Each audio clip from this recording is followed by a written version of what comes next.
Oi, eu sou o Tortos e caramba, é muito engraçado pensar como hoje em dia a gente esquece muito rápido de animações que saíram há pouquíssimo tempo e que foram e ainda são muito mais incríveis do que parecem. Essa meio que era a introdução inicial para falar de Os Caras Malvados da DreamWorks. Até eu perceber que o estúdio sempre adorou fazer uns filmes meio furries, antes mesmo de furry ser tão popular. Seria a DreamWorks uma visionária à frente do seu tempo? Eu realmente não sei. O que eu sei é que Os Caras Malvados da DreamWorks levou a fórmula delas ao limite e eles conseguiram. Eles criaram o filme mais furry do estúdio até o momento.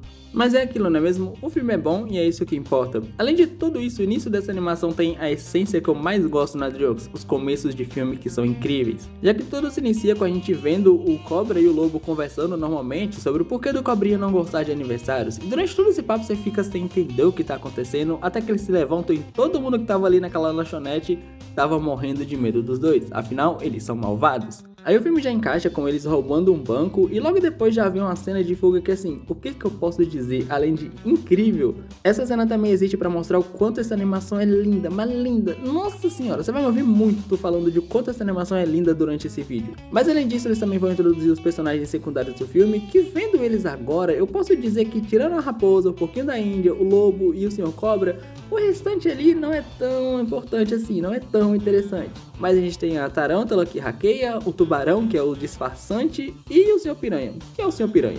Enfim, nisso eles têm uma cena de fuga muito boa, porque como eu disse, a animação desse filme é linda demais. E aí o lobo quebra a quarta parede, um bagulho que ele vai fazer com uma certa frequência. Imagina se em Gato de Botas 2 o lobo de lá quebrasse a quarta parede também. Mas enfim, depois disso eles passam por um lugar que lembra muito GTA e finalmente a gente chega no esconderijo deles, onde tudo ia bem, até que a governadora da cidade dá uma entrevista na TV e aluga um triplex na cabeça do lobo. A mina debocha tanto dos caras malvados, mas ela debocha o máximo que ela pode. Ela zoa, diz que eles são uns patetão, e é engraçado que, vendo esse filme pela segunda vez, tu percebe que ela fala de um jeito como se ela fosse basicamente dizendo: se eu fizesse isso, eu faria melhor. Suspeito, muito suspeito. Mas enfim, depois disso, o lobo decide que vai roubar o golfinho de ouro, que em outras palavras é tipo o prêmio Nobel pra ele, sabe? Porém, é literalmente uma missão suicida e ninguém queria fazer, até o seu Cobra saber como a Marmelada ia ganhar isso. Aí o plano se inicia. E assim, resumidamente, a gente tem quase uns 5 minutos do lobo, entre muitas aspas, disfarçado, flertando com a governadora. E de todos os casais estranhos que a DreamWorks já fez, esse, na minha opinião, foi o mais suave e com basicamente uma das melhores químicas. Aí depois disso, o lobo resgata uma velhinha que ele ia roubar, mas como ele tava quase caindo, basicamente ele salva ela. E assim, eu tenho uma pergunta pra você: o lobo, uma velhinha, percebeu o subtexto daqui do filme? Enfim, basicamente esse salvamento que ele fez mexe com o lobo, mas o plano segue pelas metades, porque eu não sei se o filme faz isso pra basicamente meter ele nessas atrapalhadas, pra mostrar que eles são atrapalhados, ou se é pra mostrar que eles são tão bons que superam até as atrapalhadas. O ponto é que eles realmente conseguem fazer o plano dar certo, mas o lobo acaba vacilando e eles são presos. Só que meu mano, o lobo é malandro e já joga os papos de que eles são injustiçados, nós vivemos em uma sociedade. E basicamente ressaltando essa vida porque não tiveram chances melhores. Mas se alguém conhecido por fazer bondades desse uma chance pra eles, quem sabe eles não mudariam. E o Marmelada, que não é bobo nem nada, vê nisso uma chance de ficar ainda mais famoso e diz que vai transformar os bad guys em nice guys. E eu, com mais de 40 vídeos do Luba sobre caras legais, tenho medo desse tipo de coisa. Inicialmente a governadora ela fica meio que com a pata pra trás, mas no fim das contas ela aceita. Então digamos que, bom, eles falham em tudo o que tentam fazer. Desde dividir comida, ajudar alguém a atravessar a rua e até mesmo resgatar um simples gatinho.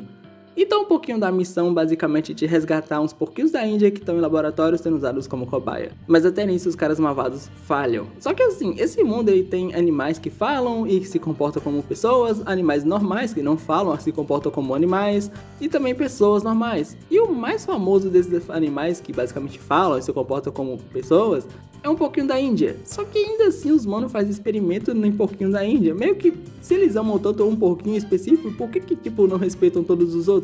Enfim, essa é a única coisa do filme que me ficou meio ué. Ah, e detalhes sobre os caras malvados que eu acho que eu não comentei ainda. Esse filme tem um elenco de 99% de dublagem de Star Talent.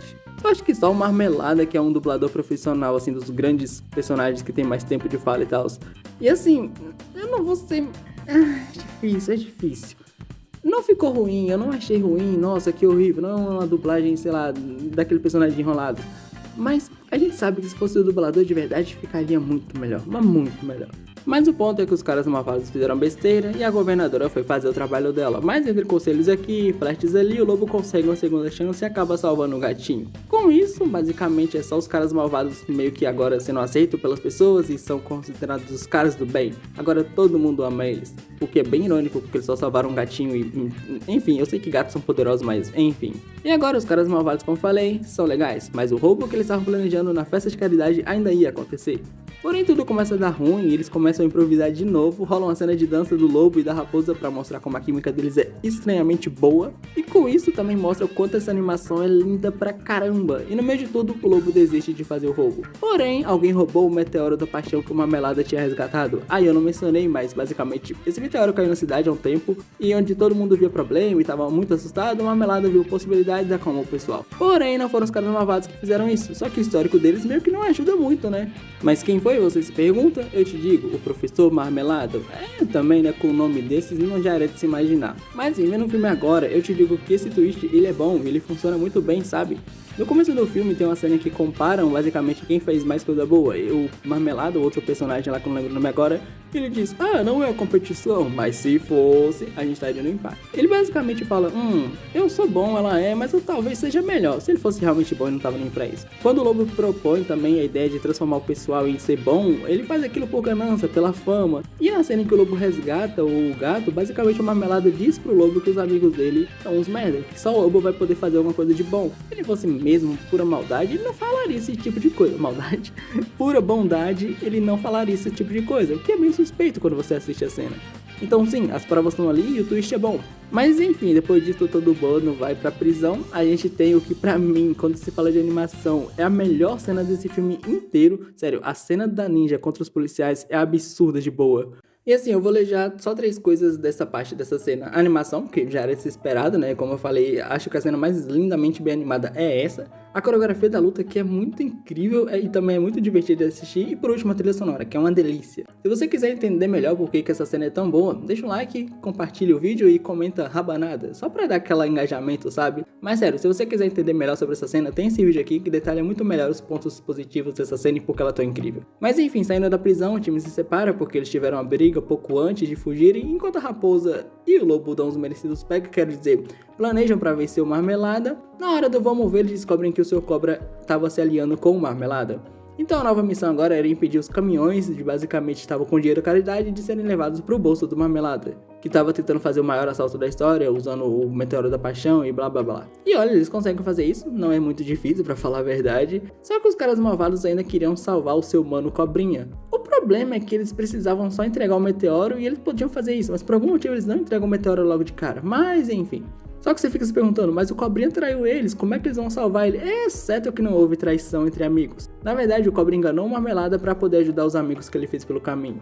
Porém, quem fez tudo isso ser possível foi o Lobo. Como é que ele fez isso? Daqui a pouco eu te conto.